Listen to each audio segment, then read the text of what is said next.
Cinemação, o seu podcast sobre cinema.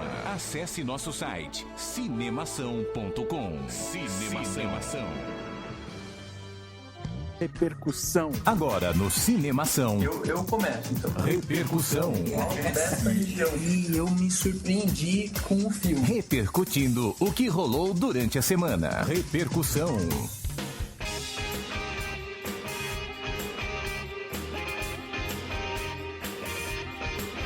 Começando mais um quadro Repercussão. Henrique, as pessoas estão se perguntando: nossa, por que a voz do Henrique hoje está tão robótica? E qual seria a sua explicação para elas? É porque eu sou uma versão caipira do C3PO. Sempre foi, né?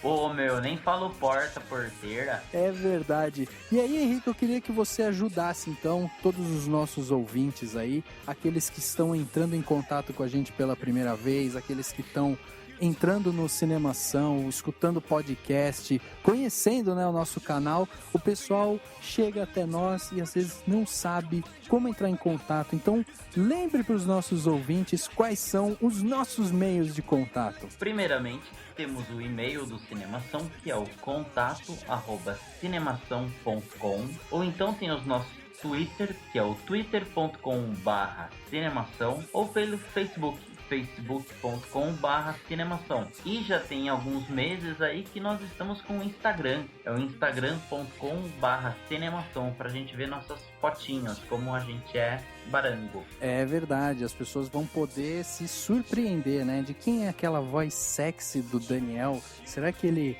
é tudo aquilo que a voz demonstra ser? Elas vão falar assim: nossa, ainda bem que é podcast, né? Eu tô vendo a foto de vocês agora aqui e eu tenho uma dica para os nossos ouvintes: não acessem essa aba. Broxante, né? É um bando de nerd falando sobre cinema, né? Basicamente isso. Então não espere que tenham pessoas bronzeadas, por exemplo, falando: a gente não toma sol. Sol é algo que não está dentro do nosso conceito. A gente gosta de ficar sentado em uma cadeira confortável vendo o computador. E tem o seu caso, né, Rafa? Que toma sol e fica parecendo um pimentão. Exatamente. Bom, a gente tem alguns comentários legais aqui para ler pro pessoal aí. Na verdade, bastante coisa chegou. Eu vou começar aqui com um comentário que a gente recebeu do Twitter. Quem mandou pra gente foi a Marcela, que é do interior de São Paulo. E ela fez uma pergunta: na opinião de vocês, qual o melhor filme de aventura para se assistir com a família? Olha só que pergunta mais ampla, né? E aí, para responder, obviamente, que eu vou pedir pro Bruno dar uma dica de um filme. Pô, sei lá, Goonies, serve? Perfeito. Eu acho que é um bom filme pra família, né? Cara, acho que Goonies, o próprio Indiana Jones também é um bom filme, né, pra você assistir com a família. Muito bom. Faz sentido. Ou então um desenho, tipo Up da Pixar. Ou aqueles... Agora acho que o que a gente tem que se perguntar é que tipo de família é a dela também, né? Isso é importante. Vai que é uma família meio doentia, assim, a gente pode escolher outros tipos de filme. É verdade. Tem aí Hannibal, né, por exemplo. É. Mas, cara, tá cheio de filme aí, Marcela. Você, inclusive, entrando lá no Cinemação, você vai conseguir ver vários filmes. Se você entrar lá, tem uma abinha chamada Crítica. A gente tem várias críticas lá, a gente classifica de 0 a 5 estrelas, né, ou claquetes, os filmes. Então você vai poder ali dar uma navegada e ver mais ou menos o que tem de filme legal. Mas ó, o que o Bruno falou, os Goonies é muito bom, vale a pena assistir. É um filme que, sei lá, pra quem nasceu ali perto da década de 80 e tal, né, 90, vai lembrar com carinho de Goonies, porque realmente é um filme que marca o coração de várias e várias pessoas pela história, né? Uma história super singela, né? Uma história super sincera, né? E acho que por ter reprisado, né? É tipo Castelo Rá-Tim-Bum, assim. A gente gosta porque viu várias vezes. Tipo Lagoa Azul. Agora eu tava pensando, tem um filme sobre família, né? Muito interessante, que é o Massacre da Serra Elétrica. Né? Sobre família, dependendo do seu tipo de... Marcela, né? Isso. Dependendo do tipo da sua família, pode ser que sirva. Sinto mal.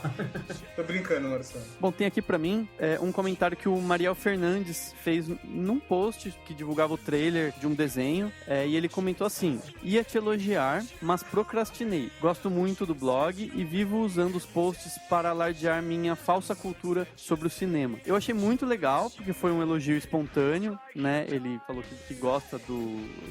enfim, eu achei que ele já tinha uma vez comentado que gosta do meu texto, mas enfim, eu só achei que não combinou porque foi bem num post que, tipo, assista o trailer, né? Não tem muito além disso. Mas valeu aí, Mariel. Brigadão. E sempre que você tiver alguma opinião ou qualquer outra coisa aqui que você quiser dividir ou uma sugestão, é só mandar que a gente tá aqui. Daniel tá aceitando o que for dividir, o Daniel tá aceitando, né?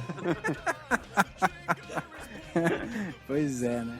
E você, Henrique, o que você tem de comentário bom aí pra gente, hein? Quem mandou o comentário que eu vou ler foi o José Carlos Machado, de Maceió. E ele mandou sobre o nosso podcast passado, que a gente falou sobre o Thor, O Mundo Sombrio. Ele mandou assim: fala, galera do Cinemação, tudo bem? Gostei muito do podcast sobre Thor. Achei que vocês entendem bastante do mundo Marvel e também dos personagens. Porém, gostaria de pedir a opinião de vocês sobre algo que me deixou curioso. Ao assistir o filme, tive a impressão de assistir o mais do mesmo. Ou seja, será que esses filmes de super-heróis já não estão ficando batidos? Sempre com a mesma formulinha. Abraços e parabéns pelo trabalho. Bom, acho que esse comentário casa bem com o tema do podcast de hoje, né? Que assim, ele perguntou da história, né? Da mesma fórmula. Eu acredito que a Marvel, ela pegou uma ideia central de fazer uma grande saga e dividi-la por filmes de 2 horas, 1h30, 2 horas cada uma. É uma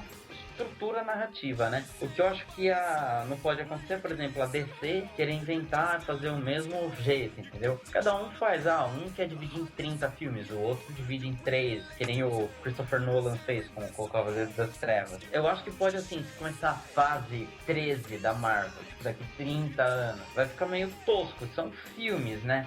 Quem quiser se aprofundar mais, procura a história em quadrinhos, um desenho animado também. Eu acho que acaba gastando muito. Esse tipo de filme de super-herói acaba sendo super valorizado e o cinema acaba até perdendo um pouco de espaço. E eu também acho, a gente tem que pensar também que se trata de Hollywood, de um investimento muito grande, eles precisam ter certeza do retorno. E para isso, eles usam a estrutura narrativa, que a gente pode até conversar sobre isso mais pra frente aqui nesse podcast, mas eles vão usar uma estrutura que já todo mundo já conhece, eles não vão tentar inovar nesse ponto, porque corre o risco de perder o público que eles precisam garantir, porque eles precisam ganhar muito dinheiro em cima desses filmes. Isso a gente precisa sempre lembrar também. Já tá me adiantando um pouco aqui ao assunto, então eu só queria lembrar que a estrutura, na essência, a estrutura é sempre a mesma, né? Então isso não tem muito que a Marvel mudar, né? Sei lá, o único estilo que muda a estrutura talvez seja uns filmes mais iranianos, mais europeus, assim, que não é, né, o que a Marvel quer fazer, obviamente, não é esse o público que ela quer atingir. Mas o que muda aí no meio são os elementos, a criatividade com que você usa essa fórmula e tudo mais. E aí eu não vi o segundo filme do Thor, mas pode ser que o ouvinte tenha razão aí, pode ser que tenha faltado com isso, não sei.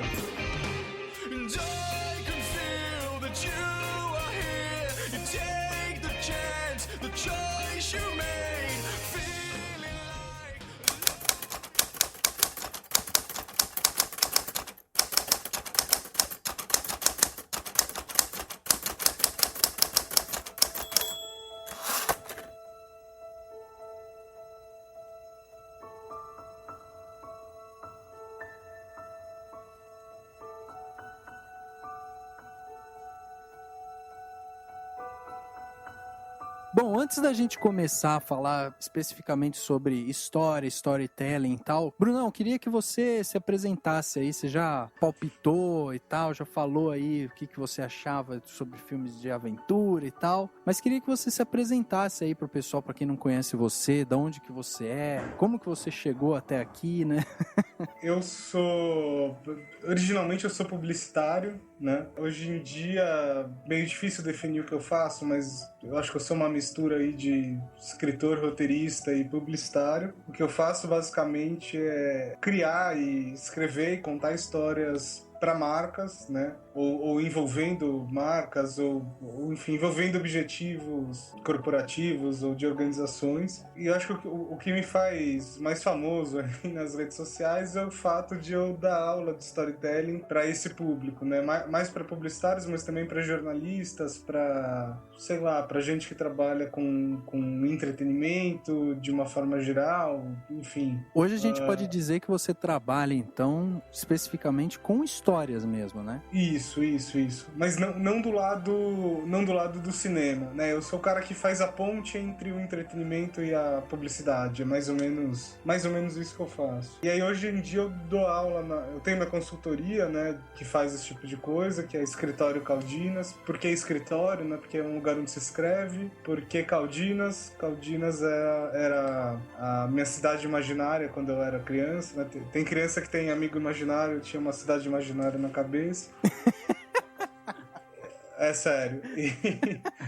E além disso, eu dou aula na SPM, aqui de São Paulo, na USP, na FIA e em outros lugares variados aí. Acho que isso mais ou menos me resume. Legal, cara. E assim, a gente já podendo falar sobre história mesmo, né, e storytelling, a gente bate sempre aqui quando a gente vai falar de qualquer filme, quando a gente vai falar especificamente sobre histórias dos filmes ou fazer uma análise daquele filme que a gente assistiu, a gente sempre fala sobre essa coisa da estrutura narrativa, a gente fala muito também sobre se os personagens eles foram bem colocados, se eles estão bem amarrados e tal. Então, Bruno, me corrija se eu estiver errado, mas assim, uma história, ela já tem uma estrutura que se baseia basicamente aí numa quebra de rotina, num protagonista, num antagonista, aí tem, né, essa quebra de rotina geralmente é causada por algum tipo de conflito, e ela tem essa sequência, esse começo, meio e fim. A gente pode definir uma história com essa estrutura? É mais ou menos por aí, sim. Acho que você acertou bastante, né? Mas para definir o que é uma história da maneira mais essencial e curta possível, eu diria que é um personagem enfrentando obstáculos para chegar num objetivo. E esse objetivo ele é colocado sim por uma quebra de rotina. Então aí tem uma coisa importante, que as histórias nunca são sobre o dia a dia das pessoas, né? É sempre sobre um dia em que deu uma merda. Não é à toa que na grande maioria dos filmes que vocês devem se lembrar aí, primeiro quarto do filme, né? Então a primeira meia hora, o primeiro 20 e poucos minutos, dependendo da duração, vai ser um período de tempo onde não acontece muita coisa, né? Você vai conhecendo ali o personagem, vai entendendo qual é a rotina dele, vai entendendo como é que é a vida normal dele e tudo mais. E aí, de repente, depois de um quarto de filme, acontece alguma coisa que vai fazer ele ter um objetivo e vai fazer ele ter que se movimentar. Que aí ou ele vai se apaixonar, ou ele, sei lá, ou vai surgir um inimigo, sei lá, ou o mundo tá entrando em colapso, né? Aqueles filmes meio catástrofe, ele tem que sobreviver. Uhum. Enfim, vai acontecer alguma coisa que vai fazer ele ter que se movimentar. E aí o conflito, basicamente, seria esse objetivo e todos os obstáculos que ele vai ter que enfrentar para chegar lá no final, né? São e salvo ou não, né? Eventualmente ele não vai chegar são e salvo. Mas o importante é ter algum tipo de transformação. O importante é que o personagem ou o mundo que ele vive, no final não seja o mesmo do começo. Entendi. Né? É importante ter aí algum tipo de transformação para dar essa noção de começo, meio e fim. Porque se chegar no final e nada se transformou, a gente vai ficar com aquela sensação de que, pô, no fundo era rotina, né? Exatamente. Então, não tem filme aí, não tem história.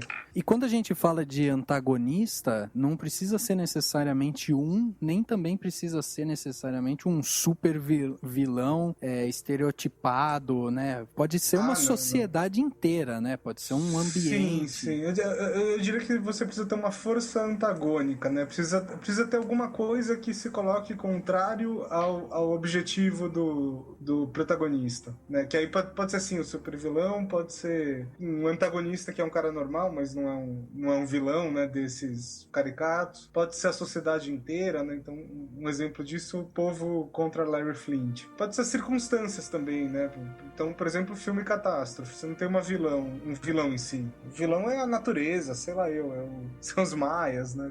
Vai saber quem são os vilões aí nesse caso. Mas é importante ter uma força antagônica, porque o exemplo que eu sempre negócio com comédia romântica, né? Então vou imaginar o filme do tipo mocinho se apaixonou pela mocinha. Se ele for lá jogar um chaveco na mocinha e a mocinha não for uma feminista radical de Facebook, ela já topou o chaveco do cara e em 5 minutos você resolveu a história, né? Não pode ser assim, porque você precisa, sei lá, contar a história durante 1h30, 2 horas. Se for num livro, sei lá, pelo menos umas 100 páginas. Se for em quadrinhos, umas 30 páginas. Então alguma coisa precisa acontecer precisa existir algum tipo de força que se coloque entre o personagem e o objetivo. Aí nesse caso aí de comédia romântica, a gente até pode bater uma bola sobre isso. Mas o que normalmente acontece? O ex-namorado da menina chega na cidade e ainda ela tá meio dividida e tal, não sabe pra onde vai. Aí ele resolve esse problema, né? Ele acha que tá quase conseguindo, acontece mais alguma merda lá. Que é, por exemplo, chutem vocês aí, vamos fazer um jogral. O que acontece em filmes românticos? Ela tem um conflito com o pai, pode ser? Pode ser. Tipo, o pai não gosta do cara.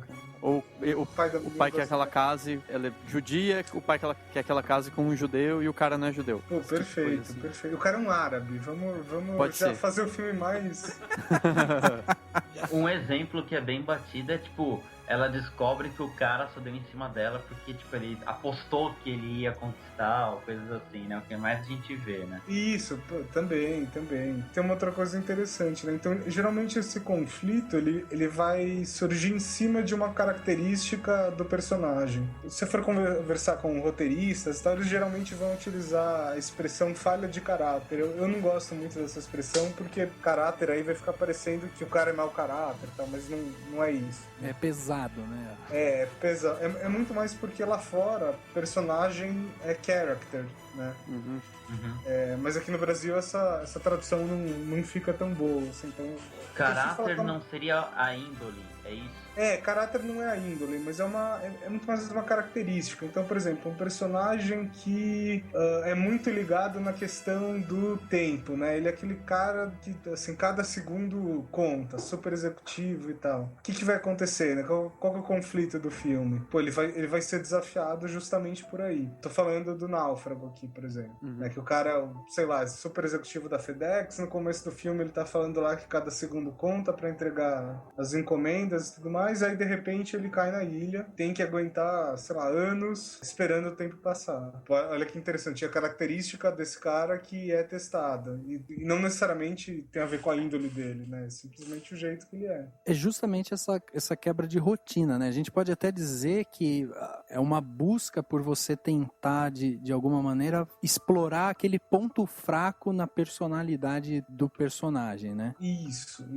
É porque, assim, todas as histórias são sobre transformações, né? Então, todas as histórias são sobre transformações, elas têm a ver com aqueles momentos das nossas vidas onde a gente vai ser muito testado em relação a alguma coisa e a gente vai ter que mudar. Então, outro jeito de encarar essa estrutura das histórias, que seria mais ou menos o seguinte, seria falar que toda história começa com um personagem que tem uma característica, vai se apresentar um conflito onde essa característica é testada. Numa primeira metade da história, ele vai tentar resolver esse problema, procurando o máximo de resultado com o mínimo de esforço, né? Porque o ser humano é preguiçoso, nós somos preguiçosos. Os ouvintes aí que estão nos ouvindo são preguiçosos. Então ele vai ser testado desse jeito, ele vai dar essa resposta, né, de mínimo de esforço, máximo de resultado. Isso não vai ser suficiente e apesar de ele ter pequenas vitórias, na verdade ele vai indo meio que pro fundo do poço, né? Até que vai chegar na metade da história, ele vai ter chegado no patamar mais baixo possível. Ele vai estar realmente ali fudido. E chegando nesse estágio aí que ele vai ter a sacada de, ok, agora sim eu vou tomar forças para mudar essa minha característica, né, e ver se eu consigo resolver o problema. E aí geralmente ele consegue. Por exemplo, um filme bastante recente, não sei se vocês já falaram, o Gravidade com a Sandra Bullock. Se a gente for cronometrar mesmo, qual que é o momento mais fundo do poço dela? É quando ela, tipo, entra na nave e começa a explodir tudo, né? Tipo, nem deu certo, ela conseguiu entrar na nave, mas ela sente que vai morrer de qualquer jeito mesmo. Né? Eu acho que é aquele momento que aparece o George Clooney, que ela tá imaginando só, que é quando ela desiste, né? Isso. Ela desliga o oxigênio pra morrer, né? Ela inventa um suicídio ali. Desculpa, pessoal, a gente não falou que era spoiler, né? A gente deu o final do Thor, a gente não tá nem aí, a gente é malvado. Não, e Tá outra, bom. a gente gravou já um podcast inteiro só sobre gravidade, então...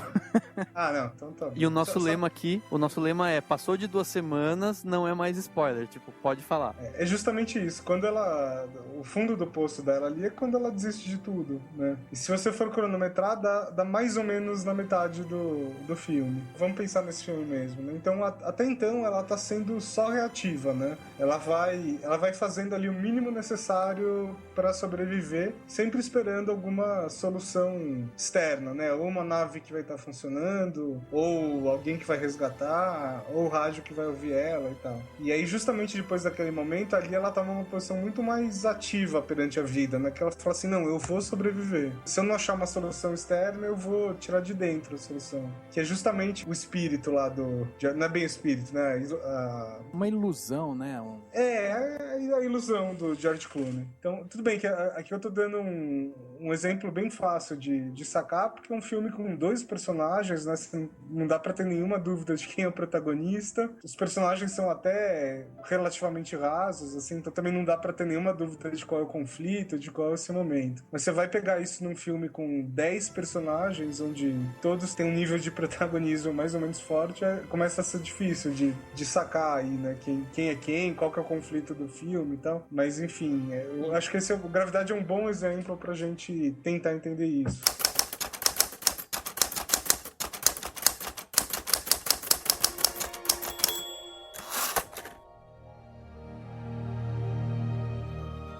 Eu entendo quando você disse que o personagem vai buscar uma solução, não necessariamente é uma solução pro problema dele, é uma solução pro filme. Porque em alguns casos, não vou saber um exemplo específico, mas tem uns casos que o cara tá tão no fundo do poço, ele fala assim, não tenho mais nada a perder, vou matar quem tiver que matar, vou fazer o que tiver que fazer, ou vou chutar o pau da barraca e, enfim, sei lá, fazer alguma coisa muito louca. É isso?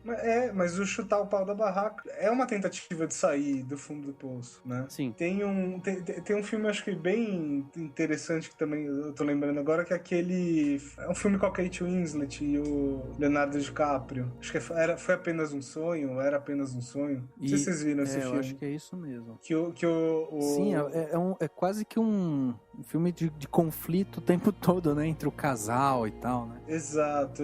E chama Revolutionary Road, né? Em inglês até. E aí, desculpa o spoiler de novo aí pra quem não viu, mas eu acho um filme bem interessante. O que dá pra ver é o seguinte, os dois estão insatisfeitos com a vida deles lá na cidade que eles estão, né? Que eu não lembro qual que era. E o DiCaprio, ele tem um emprego onde ele faz cartões, né? Ele é tipo um redator de cartões. Sabe esses cartões que você encontra em papelaria? Feliz aniversário do Garfield e tal, esse tipo de coisa.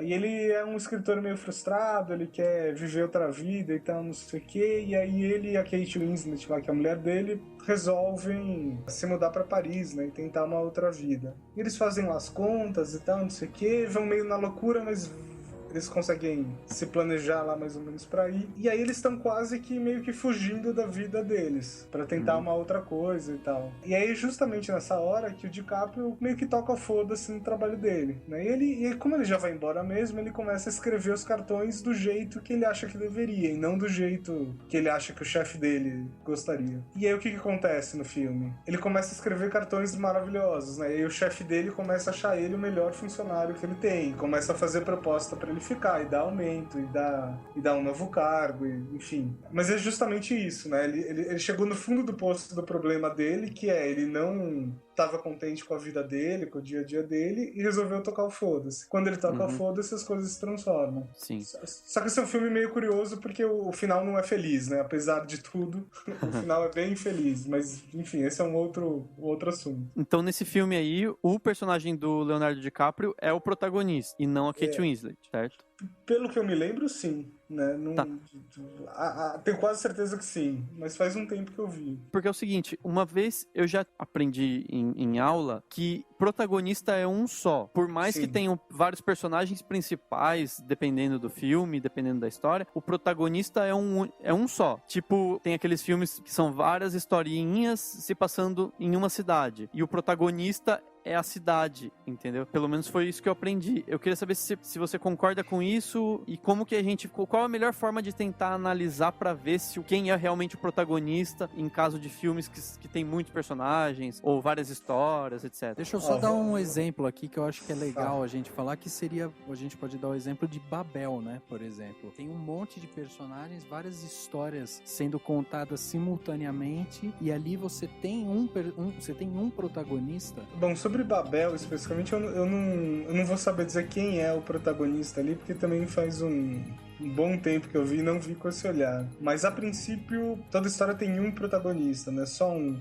Acho que o jeito mais simples de entender quem é o protagonista é o seguinte: geralmente o protagonista é aquele que é o mais cutucado pelo conflito. Ah, tá, entendi. Né? Porque, por exemplo, Lost, você tem um monte de gente lá, mas eu não tenho dúvida que o Jack Shephard é o protagonista. Inclusive porque o Lost começa e termina com ele. Quer dizer, essa já é uma dica que, tudo bem, aí fica fácil de saber. Mas em um caso de um filme que você tem várias situações acontecendo, outro exemplo que eu tenho assim, que me vem na mente é Simplesmente Amor. Você tem ali vários personagens que têm conflitos amorosos e que ao decorrer do filme cada um deles vai se resolvendo de alguma maneira, né? Mas tem um que aparece um pouco mais que os outros, se eu não me engano. Eu também não posso estar falando besteira, não sei, não cronometrei, né? Mas eu tenho a impressão que sim. De qualquer forma, essa é uma questão muito técnica, né? A linha que eu gosto de seguir é essa, né? Que toda história tem um que é mais protagonista que os outros, né? Que é aquele que é mais cutucado pelo conflito. Mas você vai ter autores aí. Pode ser uma coisa? Em que sentido? Porque o que eu tinha ouvido falar já do caso do Babel, por exemplo, é que o protagonista realmente seria a bala que é atirada, porque é ela que está envolvida por todos os acontecimentos e que ela que causa os outros, etc. Só que eu imagino que nem todo mundo concorde com essa visão. Eu não sei se eu concordo também. Eu não concordo, não.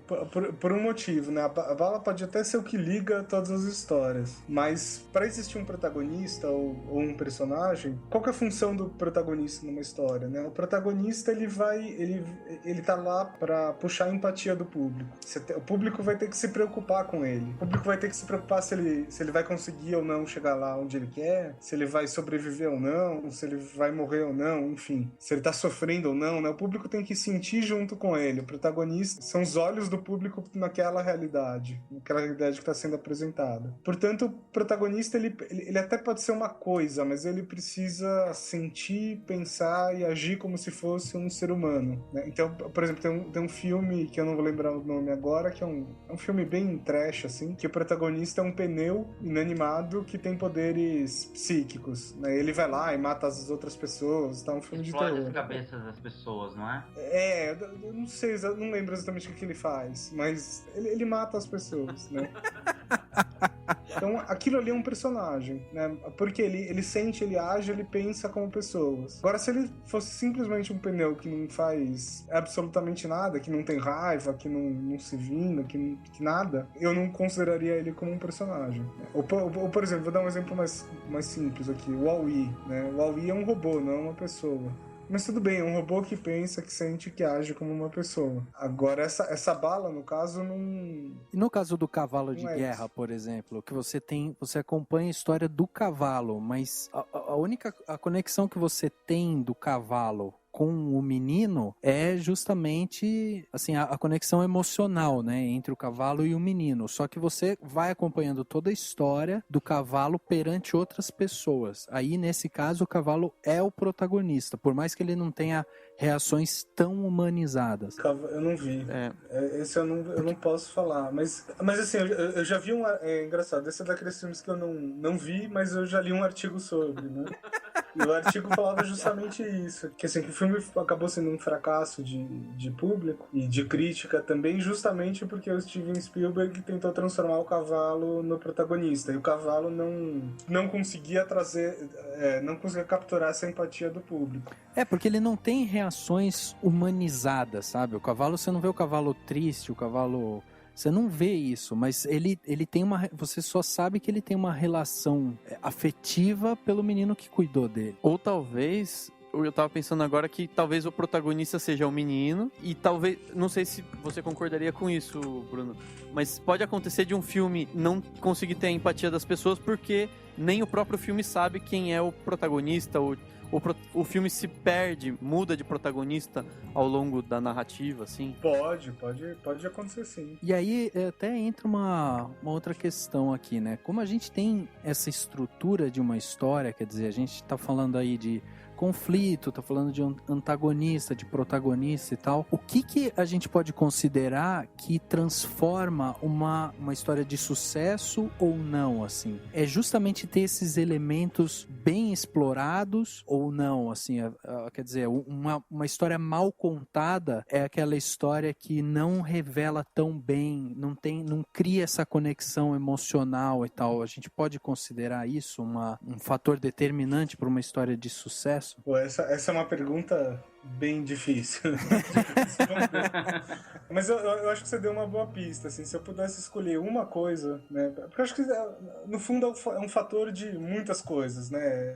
É a atuação, é a qualidade técnica, é a campanha de marketing, sim, né? Isso obviamente traz uma influência, é o tema da história, é o roteiro, é um monte de coisas, mas se eu pudesse elencar uma só, eu acho que é justamente esse poder de conexão emocional, né? Uhum. E aí a gente vê vários filmes que são muito bem feitos, que tem a campanha de marketing, que tem atores famosos, que tem 1 milhão de efeitos especiais de todos os tipos, que tem explosões, que tem tudo que vocês possam imaginar. Só que no final das contas você sai da sala de cinema ou termina o seu DVD e você fica se olhando e fala assim, pô, mas e daí, né? O que essa história quis me dizer? Exatamente. Acho que tem vários filmes de ação hoje em dia que são um pouco assim. Isso, Mercenários da vida. Exatamente. Mercenários da vida. Que você fala assim, pô, mas o que essa história quis me dizer? Né? Exatamente. E acho que isso tem muito a ver com o motivo pelo qual o ser humano conta histórias, né? Que um dos principais motivos, além de entreter, né? Obviamente, que talvez seja o que mais aparece, né? A camada mais superficial. Um desses motivos é justamente transmitir conhecimento, né? Passar instruções para a vida. Uhum. Então, geralmente, quando a gente vê um filme bom, ele tem uma instrução muito, muito clara. Uhum. E geralmente é uma instrução de um cunho mais filosófico mesmo.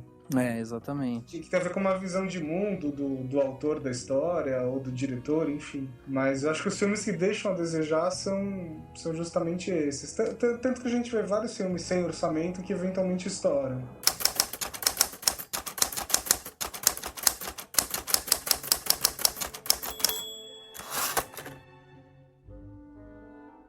E no caso desses filmes que são mais crônicas, vamos até fugir um pouco dos experimentais que fazem um monte de maluquice e não é pra ter muito sentido. Mas tem algumas crônicas ou tem alguns filmes que não contam bem uma história, só mostram várias cenas, tentam, sei lá, traçar um panorama de alguma coisa, etc. Isso foge do storytelling ou é simplesmente uma outra forma de contar a história? Como que funciona isso? Mas dá um exemplo. Eu pensei no Som ao Redor. Não sei se você chegou a assistir. Som ao Redor, não vi. Porque ele é uma crônica, né? Ele mostra... Tudo bem, ele tem uma linearidade lá, mas o foco são as cenas do cotidiano e como as pessoas vão agindo no dia a dia. Não tem, né, um grande pico, etc. Esse tipo de coisa, como que é? Ele não sei como explicar, não sei como definir essa pergunta. Acho que deu pra entender. É que nem aquele filme, sei lá, tem um filme experimental, eu não vou lembrar o nome dele agora, mas que acho que até é um filme europeu, sem fazer piada com isso. Até porque eu adoro filme europeu, não é esse o problema. Mas tem um filme que nada acontece, né? E a proposta dele é justamente isso, mostrar o cotidiano das pessoas, que deve ser mais ou menos parecido com esse Som ao Redor. É meio polêmico o que eu vou falar, tá? Mas eu pessoalmente não considero isso uma história, né? Aquele filme é uma obra de arte, sim, mas não é uma história. Você não tem aí a linguagem do storytelling. Faltam alguns elementos para você poder considerar isso uma história. Apesar de que é um filme e é uma obra de arte. Mas ser um filme determina a mídia, né, na verdade, não o conteúdo. Claro, claro. E aquela ideia, acho que fala a saga do herói, né? Você sabe explicar isso pra gente? Sei, bom ponto. Isso começa com um cara que chama Joseph Campbell, que é um cara que estudava mitologias ao redor do mundo, né? E assim, histórias mitológicas de todos os povos, de todas as épocas, povos inclusive que nunca se conectaram, né? Nunca se encontraram. Ele estudava essas mitologias ao redor do mundo aí, e o que ele descobre é que todas essas histórias mitológicas tinham um formato comum. Elas tinham uma estrutura comum. Obviamente, você mudava os elementos de uma sociedade para outra, né? Então, sei lá, os índios brasileiros tinham a onça pintada, os chineses tinham os dragões, os índios americanos da América do Norte tinham, sei lá, os búfalos, né? Não sei, tô chutando aqui um pouco, mas é mais ou menos isso. Mas a estrutura dessas histórias eram sempre as mesmas, né? E acho que de uma forma muito resumida, a estrutura dessa história é o seguinte: você começa com um cara comum, né, que é meio que um Zé Ninguém. Ele recebe um chamado por uma aventura e num primeiro momento ele fala que não, né, ele tá com preguiça, aquela coisa do mínimo esforço, máximo resultado. Ele fala que não é com ele, né, que salvar o mundo o quê, né, quero ficar aqui quero ficar aqui na minha sombra. Quero ficar aqui tomando Todd, exatamente isso.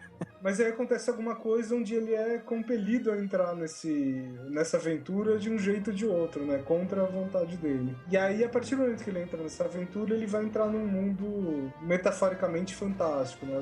Às vezes é fantástico mesmo, às vezes é só metaforicamente. Mas enfim, ele vai entrar num mundo que não é o dele, em algum espaço que é desconhecido para ele. A partir daí, ele vai passar por uma série de treinamentos e provações, né? Até que ele vai chegar lá no final, no clímax, e vai resolver o problema dele. E aí tem o retorno para casa, né? Ele volta para a realidade conhecida e aí a realidade inteira tá transformada. Então a estrutura da jornada do herói ou do monomito é mais ou menos essa. Mas não é muito diferente da estrutura que a gente tinha comentado, né? Justamente com a quebra da rotina, esse ponto de virada. Não, na essência é a mesma coisa, só que a jornada do herói ela tem elementos um pouco mais específicos, né? Então, por exemplo, isso do protagonista ser sempre um Zé Ninguém, né? Isso é uma coisa específica da jornada do herói. Então, isso do protagonista num primeiro momento falar que isso não é comigo. Isso é um problema específico da jornada do herói. E aí o Joseph Campbell descobre isso e tudo mais. Não se sabe exatamente por que, né, isso acontece. Aí tem várias teorias, né? Tem uma teoria que diz que isso tá meio que no instinto humano de um jeito ou de outro. E tem a outra teoria que diz que isso tem a ver com o ser humano ter surgido primeiro em um lugar específico, né, que foi ali na África, em algum lugar da África, e depois ter se espalhado, né? Como se a partir do momento que ele se espalhou, ele levou isso para outros lugares. Ou talvez seja um pouco das duas, né? Assim, nunca saberemos. Um livro que acho que esses passos da jornada do herói, eles são bem delimitados, é o Hobbit, né? Não sei se você já leu o livro mesmo. Que todos os passos, até o retorno para casa, tudo, que tem aprovação máxima, conquista da recompensa, depuração, retorno transformado. Eu tava vendo um artigo aqui que na época da faculdade eu li, e agora a gente tá batendo papo e eu peguei para dar uma olhada. E o Hobbit é um exemplo espetacular do que você tá falando, que tem todos esses passos bem delimitados. Não só o Hobbit, o próprio Senhor dos Anéis, né? Sim, sem dúvida. Mas tem vários outros filmes, né? O Star Wars, Avatar, o Harry Potter, tem vários, assim, que seguem essa formulinha. E aí tem uma coisa interessante, né? O Joseph Campbell, ele foi professor do George Lucas, e eles eram muito amigos. E aí ele deu meio que uma consultoria pro George Lucas na época que ele estava escrevendo o Star Wars, a trilogia original. Não é à toa, né, que Star Wars tem esse peso mitológico, né, na nossa sociedade atual. Sem dúvida. E aí o Campbell fala uma coisa bastante interessante, né? Depois do lançamento do filme, ele fala assim que nas antigas mitologias esse espaço desconhecido era sempre um lugar da Terra, né? Ou era embaixo da Terra, ou era um pântano, ou era o reino vizinho, era alguma coisa assim. E aí quando o Star Wars é feito, né, em 1977, o homem já tinha pisado na Lua fazia 8 anos, né? Acho que pisou na Lua em 69. Então, assim, o espaço desconhecido daquela época era o céu mesmo, né? Era o espaço, era o que estava acima das nossas cabeças. E aí ele disse que Star Wars, o próprio Campbell falava que Star Wars era uma das grandes histórias mitológicas aí do nosso tempo. Agora, assim, todas essas estruturas, tanto a jornada do herói, quanto uma estrutura clássica aí, né, de contar a história e tal, assim, hoje a gente pode dizer que existe essa metodologia que a gente pode considerar como uma metodologia que é o storytelling, mas isso não se formou como estrutura, né? Isso foi aprimorado com o tempo, ou não? Isso já vem de muito tempo, né? Isso vem de pelo menos 30 mil anos, que a comunidade científica estima que a linguagem humana surgiu entre 30 e 100 mil anos. Então é uma coisa que tem pelo menos uns 30 mil anos. Que a gente não sabe exatamente como surgiu, né? Mas, de novo, a gente vai entrar naquelas discussões que não... Tem várias teorias e nunca saberemos exatamente qual que é certo. Mas eu particularmente acho que tem muito a ver com uma parada de tentativa e erro mesmo, né? Porque vamos imaginar o seguinte, vamos imaginar que a gente é uma tribo da época dos Homens das Cavernas. Né? E aí você, Rafael, conseguiu descobrir como faz uma fogueira, né? Você conseguiu dominar o fogo. Pô, legal. Aí você quer contar isso pro resto da sua tribo por uma questão de sobrevivência. Só que nessa época não tem Google, não tem enciclopédia, não tem TV, não tem porra nenhuma. A única coisa que você pode fazer é sentar em volta da fogueira e contar pra gente. Se você contar de uma maneira chata, se você contar de uma maneira que não prenda a atenção das pessoas e que as pessoas não memorizem, você vai estar colocando em risco a sobrevivência da nossa tribo, certo? Sim. Muitos dos nossos ancestrais devem ter contado de uma maneira chata e todos os descendentes dele estão mortos hoje em dia. Mas tinha alguém lá que resolveu contar de uma maneira mais divertida, né? E contar de uma maneira mais divertida é na verdade, conectar a informação à emoção, né? Porque quando a informação tá ligada na emoção, a gente grava mais fácil, isso fica na memória por mais tempo, a gente entende melhor a informação. E aí vem um outro dado interessante aí dos neurocientistas e tal, que tem 3 coisas que chamam mais atenção, né, pros seres humanos, que é sexo, ameaças e emoções.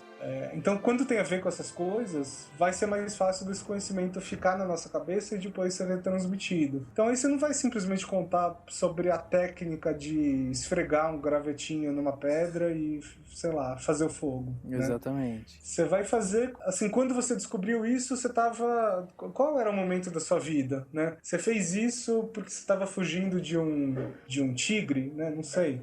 Você fez isso porque você queria criar um clima romântico para sua mulher das cavernas, né? Exatamente. Sei lá, você vai ligar isso a uma outra informação que é emocional, que não é só racional. E isso, por vários motivos, acabou dando muito certo e essa estrutura que a gente usa até hoje. Mas só uma última informação, o primeiro a tentar delimitar isso, entender que estrutura é essa, foi Aristóteles, né? Só pra vocês verem como isso já é antigo. É antigo. Assim, cara, eu tenho...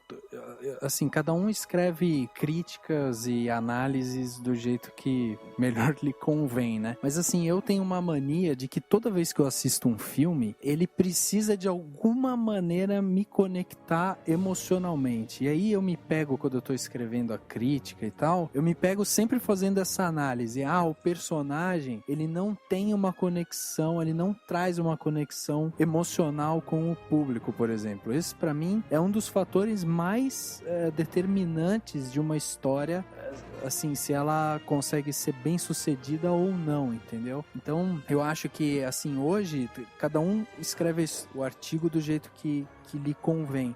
Mas eu acho que a mesma coisa em relação a escrever o roteiro e tal, né? Porque, por exemplo, a gente vê aí, se você assistir o programa do Jô, você vai ver que ele gosta de escrever livros, ele gosta de escrever história, ele fala que sempre começa do final, né? Ele começa o livro, mas aí ele já vai pro final, já arranja a solução que tem para arranjar, e depois ele volta desenvolvendo tudo aquilo para chegar até aquela solução. Então, o que eu entendo é que não existe assim uma fórmula fechada na hora de você desenvolver a sua história, né? Você tem, sim, mecanismos que vão te ajudar a aprimorar ela, né? Sim, sem dúvida. A criatividade ainda é uma coisa importante aí. E realmente não existe um método mais correto que o outro, né? Isso até é muito dividido entre escritores e roteiristas. Tem gente que só começa a escrever com a história totalmente pronta. Tem gente que só sabe o começo e começa a escrever sem saber onde vai dar o final, por exemplo. Agora, isso que o Jorge Soares falou, eu não sabia, mas eu acho bastante interessante. Eu, particularmente, gosto muito de começar uma história ou pela quebra de rotina ou pelo clímax. Porque, assim, se você tem os seus personagens muito bem construídos e se você tem uma cena já pronta, né, que é a quebra de rotina, o clímax, que eu acho que são as duas cenas mais importantes sempre, fica relativamente fácil de você ir pra trás ou pra frente como se fosse até uma equação matemática. Porque se a gente pensar bem, nós mesmos, né?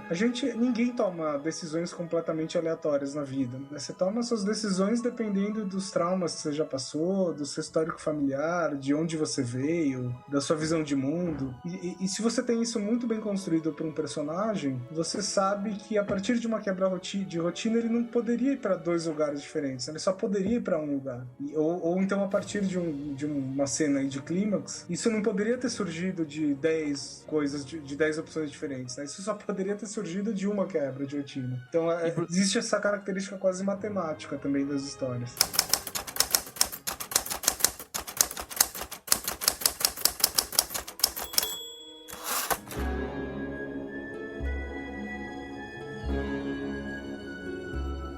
Tava lembrando, assim, das várias situações em que eu vi criancinhas contando história, né? Super legal.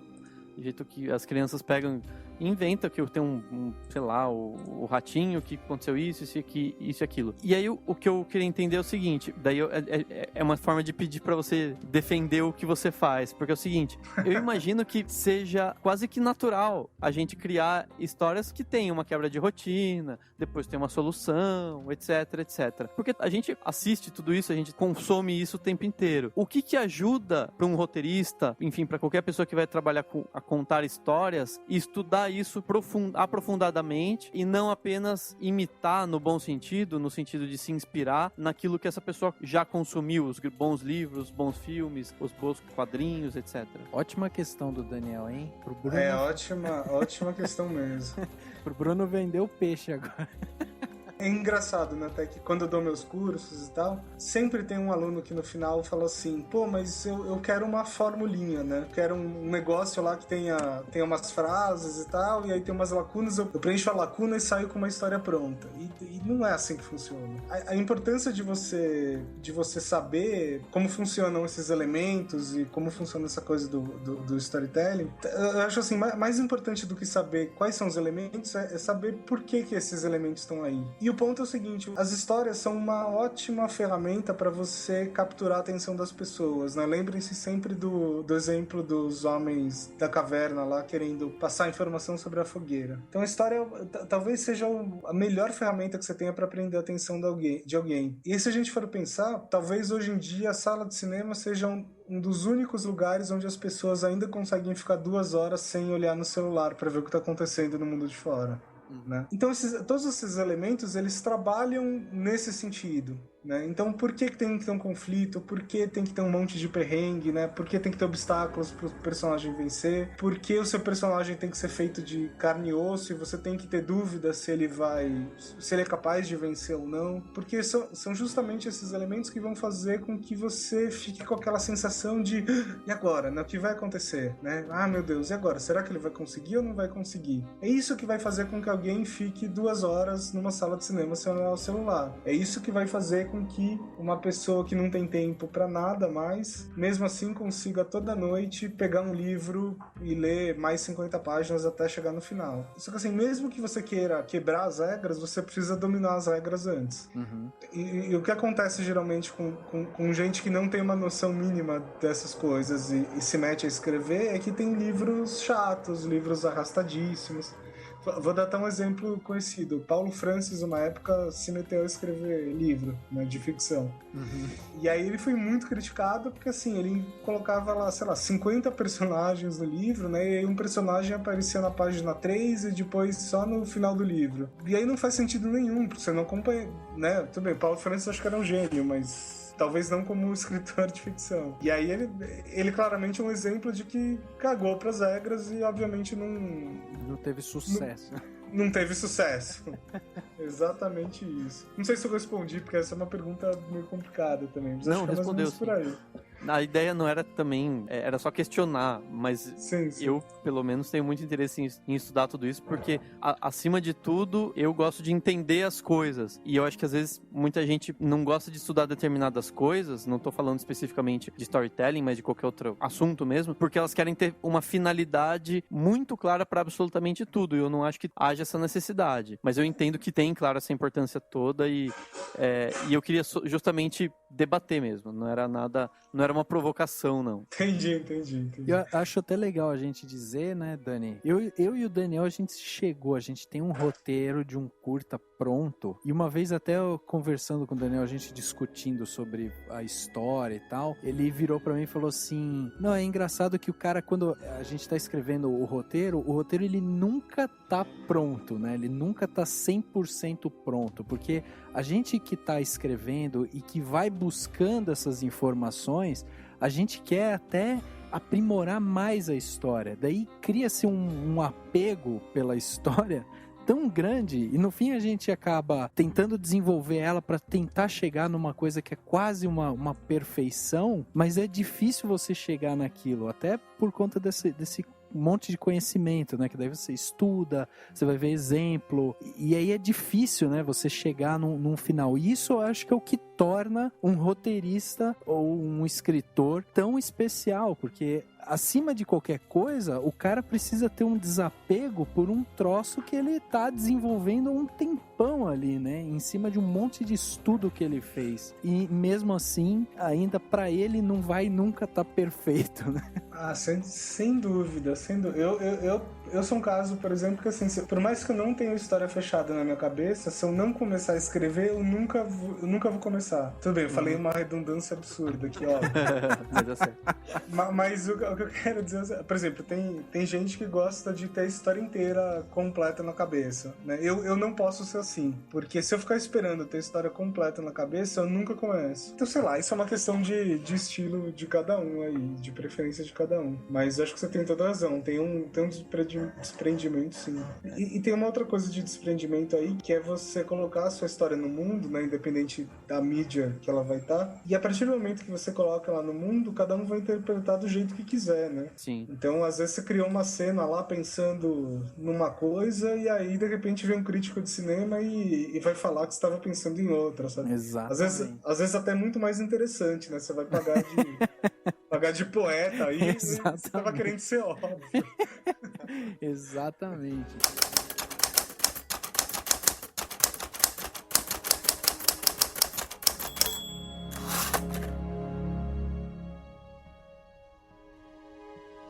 O último podcast que a gente gravou foi sobre Thor. E aí a gente trouxe aqui o Antônio Dias, que gosta muito de HQ, lê muito o mundo Marvel, gosta muito do mundo Marvel, né? E a gente discutiu o filme e tal, depois a gente deu as notas e tal. E finalmente, nesse último final de semana, eu fui assistir o filme, porque eu era o único que ainda não tinha ido assistir. Mas, por mais assim que eu ache super legal esses filmes de super-herói que venha do mundo HQ, tem alguma coisa nesses filmes que não me prende emocionalmente, assim, porque eu começo assistindo o filme já sabendo que vai dar uma merda gigante e que ele vai dar um jeito de resolver. Não tem, pra mim, não tem nenhum tipo de elemento de surpresa, sabe, esses filmes. E aí eu coloco na minha ótica, né?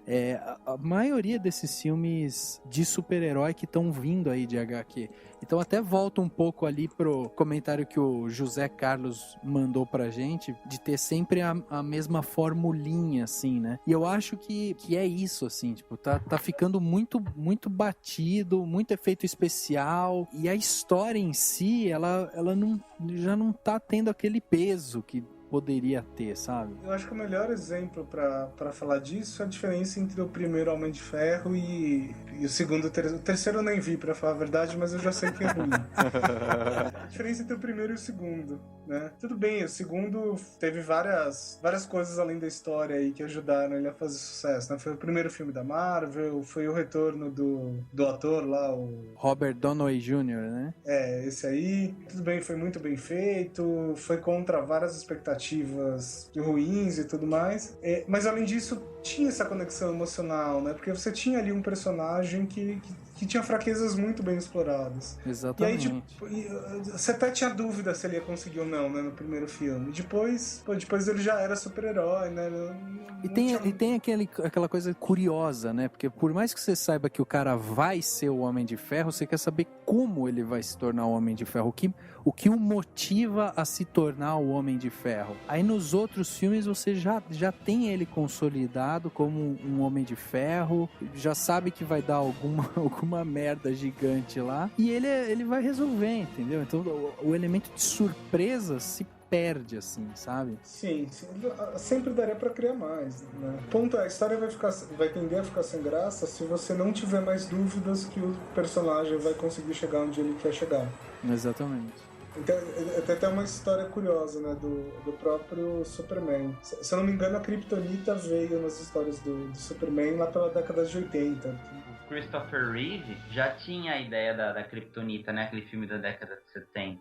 É verdade, não, é verdade. Falei uma besteira enorme. Então veio muito antes. Mas, de qualquer maneira, tirando a questão da data, que foi uma besteira enorme, qual que é o lance da Kryptonita, né, pro Superman? O problema é que criaram um personagem que era basicamente perfeito. E aí tudo bem, os roteiristas até faziam sempre vilões que eram um pouco mais fortes que o anterior e tal. Só que não tinha jeito do Superman perder, né? E chegou uma hora que o público percebeu isso. Pô, porque o cara que voa, né, que é a prova de bala, que tem visão de raio-x, que respira debaixo da água e no espaço. Impossível matar esse cara. E aí a Kryptonita vem aí como uma sacada de assim, alguma coisa precisa colocar esse cara em risco. Porque o público já percebeu que ele é basicamente invencível e vai começar a ficar sem graça. Um outro exemplo que eu posso dar disso também é do filme do Lula. Alguém viu o filme do Lula? Ah, eu vi, cara. Eu vi o filme do Lula. O que você achou do filme do Lula? Ah, eu não gostei, viu? Tirando questões políticas, né? Não, tirando o filme, questões políticas, eu não gostei também. Achei, assim, principalmente o ator, assim, me incomodou muito, assim, a interpretação dele. Eu não sei, a história eu achei muito, assim, muito puxada pro heroísmo, sabe? Exatamente. Na minha opinião, um dos maiores problemas desse filme é que o Lula não tem defeito nenhum no filme, né? Exatamente. Ele é colocado quase como o Superman, né? Tem até um amigo, o Fernando Palacios, que ele diz que só falta ele abrir asas e sair voando, né? É verdade. E aí, em compensação, a gente pega um outro filme baseado em histórias reais, por exemplo, do Chico Xavier, que é um cara que é, sei lá, quase santo, né, na religião dele.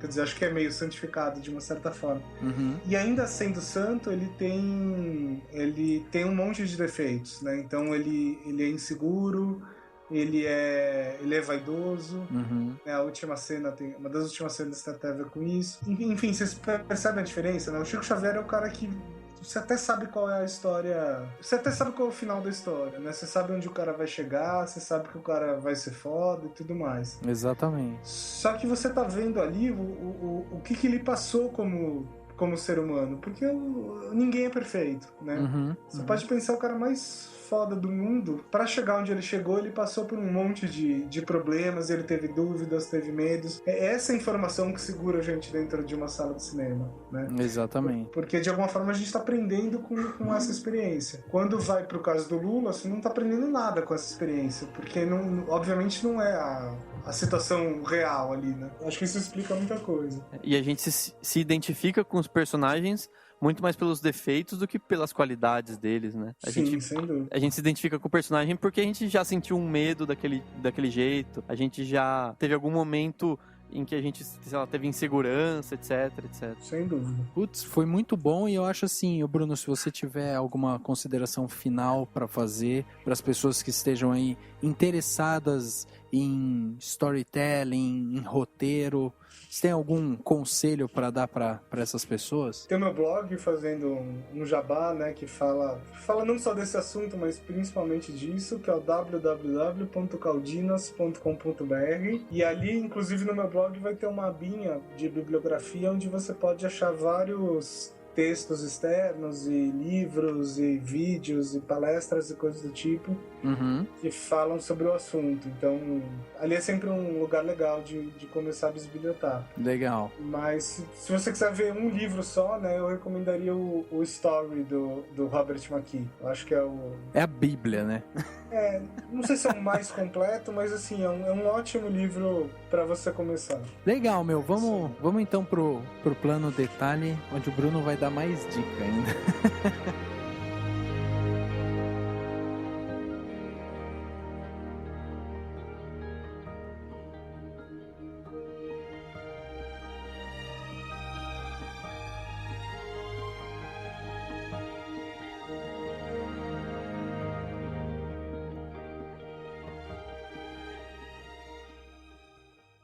Checando os detalhes, conferindo cada frame e olhou no que importa pra você. Plano detalhe.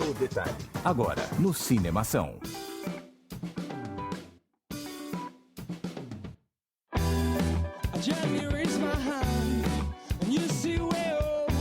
Mais um plano detalhe da semana, mais dicas para nossos ouvintes. E para variar, né, a gente sempre coloca o convidado na linha de frente, assim, é o cara que vai abrir o plano detalhe. Então, Brunão, eu já te expliquei o que é o plano detalhe, é aquela dica para a semana da pessoa e tal. Então, eu queria que você desse uma dica aí para os nossos ouvintes e tal, passarem a semana com isso na cabeça. Minha dica, eu vou dar uma dica de quadrinhos, pode ser? Lógico. Bom, primeiro assim, se você tiver um tablet ou um iPad ou um Android em casa, abaixa o aplicativo Comics, que eu acho que é um dos aplicativos mais legais aí para você comprar quadrinhos lá de fora e tal, num preço razoável e legal. E aí, quando vocês baixarem o Comics, procurem uma graphic novel lá dentro que chama I Killed Adolf Hitler. É muito bom, é uma revista de um cara francês, se eu não me engano. Não tenho certeza sobre essa informação, então não sei se ele é francês, não.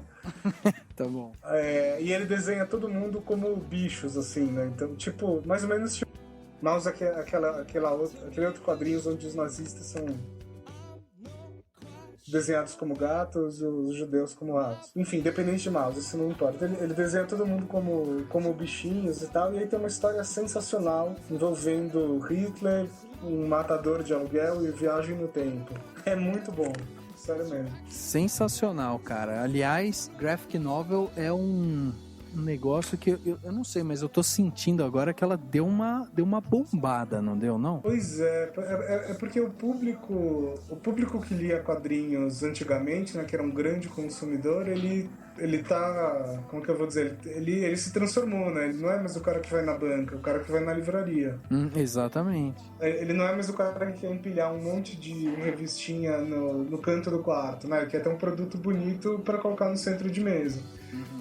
É o cara que cresceu e que virou mais ou menos adulto, tá certo? Começou a criar pelos agora. Exato. Então não é à toa que vende muito e que as editoras descobriram isso como um filão novo aí pra elas, né? Bom, e aí, agora Dani, Henrique, um de vocês quer falar ou eu posso começar com o meu plano detalhe? Posso começar. Seguinte, a gente já comentou de um filme que acho que todo mundo que assiste gosta, porque ele tem toda uma relação até com a adolescência, etc. Que é o As Vantagens de Ser Invisível. Então, a minha dica não é apenas para que as pessoas assistam esse filme, é porque o filme, ele tem várias coisas muito interessantes. Eu tive a oportunidade de assistir os extras do Blu-ray, e eu imagino que eles também estejam no DVD. né, provavelmente. Não deixe de assistir os extras desse filme, porque tem uma cena que teve que ser cortada, acho que nem foi filmada pra ir pro filme, ela foi filmada porque eles estavam lá. Então a dica é, preste atenção nas cenas, porque todas elas têm a opção de áudio do diretor, e ele conta coisas muito interessantes delas, e especialmente tem uma que tá a Emma Watson na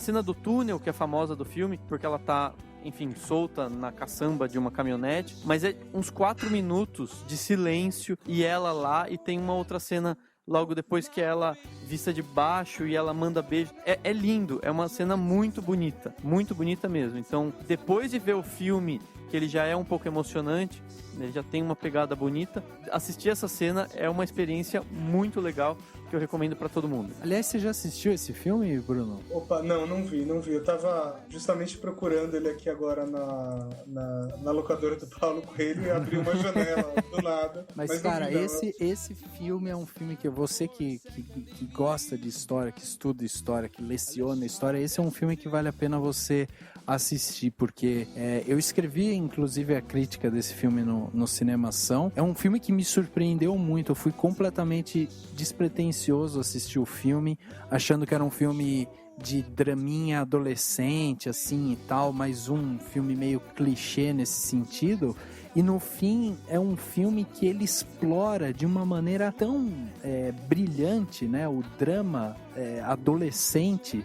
Ele tem, assim, umas tiradas muito boas, e você cria, assim, essa conexão emocional com o personagem principal, e a Emma Watson tá sensacional nesse filme. Aliás, se me permitem fazer uma propagandinha de um outro podcast, o Rapadura Cast tem uma versão, uma edição só sobre esse filme, que é bem legal. O pessoal fala umas coisas bem bacanas, aí eles se abrem, né, se falam da infância, etc. É bem legal. É um filme que conecta você justamente com o seu lado adolescente, infantil, assim, ele te relembra muito isso. Vale a pena mesmo, muito legal o plano detalhe do Dani. E Bruno, eu recomendo você, cara, pra assistir. Eu acho que você vai curtir. Assiste e depois manda pra gente uma resenha. Tá bom. Eu tô baixando legalmente. Bom, eu vou deixar o Henrique por último aqui, porque o meu plano detalhe é bem rápido. Eu, na verdade, já tinha falado antes dessa obra, mas eu tinha falado assim meio superficialmente, e eu queria deixar aqui meu plano detalhe pro graphic novel também, que Maurício de Souza chama de graphic MSP, que é da Turma da Mônica, que é o Laços. Eu finalmente adquiri a minha versão, li ela inteira, e eu tenho que dizer que é uma obra belíssima, assim. Ela foi escrita e foi feita pelos irmãos Vitor e Lu Cafage, e são 2 artistas, desenham muito e tem uma sensibilidade nos desenhos, na história, que é ímpar, assim. E eu queria deixar aqui um detalhe para quem comprar o livro, né, quem for atrás do livro, é para você se atentar justamente no final do livro. Você tem uns extras, é como se fosse um making of, assim. E aí eles contam um pouco sobre o processo criativo, como que foi feito, estudos de formas dos personagens e tal. Mas, assim, é lindíssimo. Eu ia lendo quase que uma página por vez, porque, assim, bem devagarzinho, sabe? Tipo, bem lento, porque eu não queria que acabasse. E é lindo, cara. Você tem que se atentar aos detalhes, os traços, a história, para quem não conhece, se passa ao redor do Cebolinha. O Floquinho, que é o cachorro dele, acaba fugindo de casa, e ele vai atrás do Floquinho junto com a Turma da Mônica inteira, Magali, o Cascão, a própria Mônica. Eles vão atrás do Floquinho, e aí a história se passa nessa busca. E a cena que o Cebolinha descobre que o Floquinho, assim, sumiu, é demais, assim, é de emocionar mesmo. A expressão do Cebolinha em descobrir que o Floquinho sumiu. Então, meu plano de detalhe vai de novo pra Turma da Mônica, Laços, a graphic novel do pessoal lá da Maurício de Souza. Bom, fiquei por último aqui, né? Sempre. Os últimos serão primeiro, hein, Rafael? É verdade. Demito você do podcast, hein? É verdade. Inclusive, se você estivesse em uma fila indiana e estivesse num mundo, assim, repleto de zumbi e você fosse o último, provavelmente você seria o primeiro a ser comido, né? Não, porque eu ia ter uma baluarda, né? Que chama balestra. Um balé. Você ia ter o balé. Ia dar um balé. Nem um Vou falar meu plano detalhe aí, ó, moleque safado. Por favor. Falar uma informação muito interessante que rolou semana passada sobre o Guerra nas Estrelas episódio 7. A Lucasfilm, ela tinha abertas audições pro elenco lá na cidade chamada Bristol, na Inglaterra. Aí os papéis que o pessoal foi lá para se candidatar era para uma jovem de 18 anos chamada Rachel e para um rapaz de 20 chamado Thomas. Com certeza é um nome assim provisório, porque em Guerra nas Estrelas, Rachel e Thomas é muito simples para personagens, né? Você acha que vai se transformar no quê? Cara, sei lá. Obi Rachel. Não, deve ser alguma coisa mais fofinha, porque agora a Lucasfilm é da Disney, né? É verdade. Vai ser Rachel Lee. E os personagens, uma característica interessante é que ambos eles são órfãos, sim, tiveram que aprender a se virar sozinhos e tudo mais. Pode ser que eles façam alguma coisa assim, que esses personagens dessa nova trilogia tenham nascido logo depois do filme do episódio 6, O Retorno de Jedi. E agora o que acontece? Como assim ficou lotado, as pessoas não conseguiram participar das audições. Então a Lucasfilm, ela abriu a possibilidade para que fossem enviados testes por vídeo. E os melhores atores, eles vão ser chamados para fazer o teste presencial. E olha que louco, meu. E além da cidade de Bristol, essas audições ainda rolaram em Manchester, em Glasgow, que é lá na Escócia, em Dublin, em Londres mesmo, e na cidade de St. Louis, no estado do Missouri, lá nos Estados Unidos. Então, assim, várias cidades, e imagine quantos milhares de pessoas foram pra... Tipo, quem não quer participar de Guerra nas Estrelas, né? Pois é, mas você tem informação se são personagens relevantes para a história? Acredito que sim. Esses dois devem ser até os protagonistas, cara. Porque, tipo, os atores da trilogia clássica, que seria o Mark Hamill, a Carrie Fisher e o Harrison Ford... Com certeza, tipo, não vai ser centrado neles. Eles vão ser, tipo, aquele tiozão lá, gente boa, mestre Jedi lá, barrigudinho. ele que era o filho do Darth Vader, né? É verdade. Mestre Skywalker. Com certeza eles vão pegar, tipo, novos personagens e... A sua interpretação é fantástica, hein, você? Obrigado, eu vou mandar meu vídeo pra lá, então. Manda seu vídeo, porque eu acho que, olha, grande chance de você ser aí a Rachel. Ui!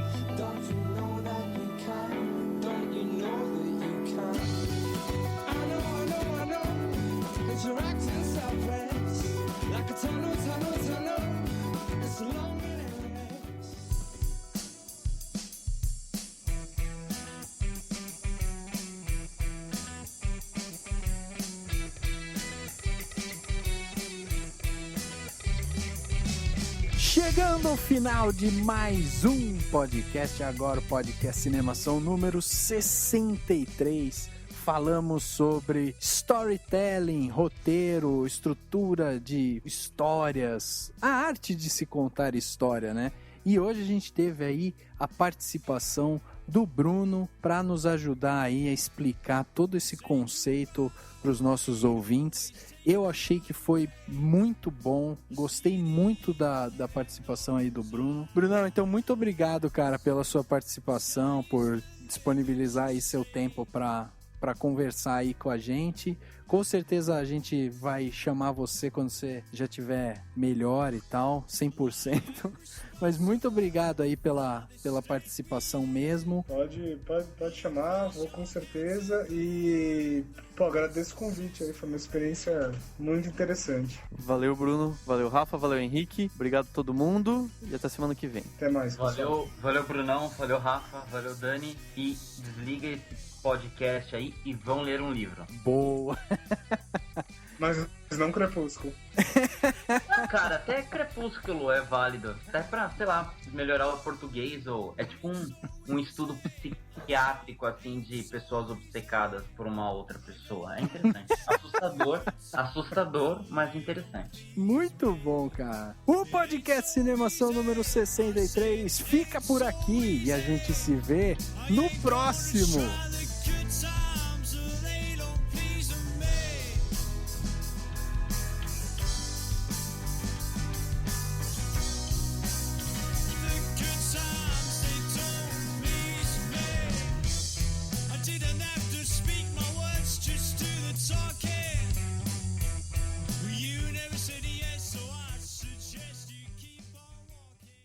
Ação.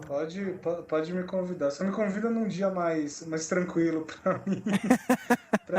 Pra quem não sabe, eu tirei o 2 sisos ontem. Eu ainda tô meio grog aqui de antibiótico e remédio e tudo mais. Mas num dia mais tranquilo eu volto com certeza. Cara, com certeza falta alguém explicar o porquê que o siso existe, né? Porque sei lá, o dente mais inútil que o ser humano pode ter é o siso. O Rafael e o Daniel sabem o que eu fiz quando eu tirei os dentes do siso. Ele aproveitou e fez uma cirurgia de sexo, foi impressionante. Não, cara, é quase isso. Brunão, eu li em uma semana os 4 livros da saga, com aspas com os dedos, Crepúsculo. E foi aí que ele trocou de sexo. Eu precisava assim, de algo pior que a dor, né? Que eu tirei os 2 de baixo. Eu precisava de algo pior que a dor da cirurgia do dente do siso. Então eu falei, vou ler esse livro que todo mundo tá falando. Não tinha lançado nenhum filme até. Foi interessante, eu fiquei meio assustado com a personagem principal. Não é um conselho pra você. Olha, o primeiro livro dos 50 Tons eu li e nem tinha nenhum problema de saúde. Eu li porque eu quis mesmo.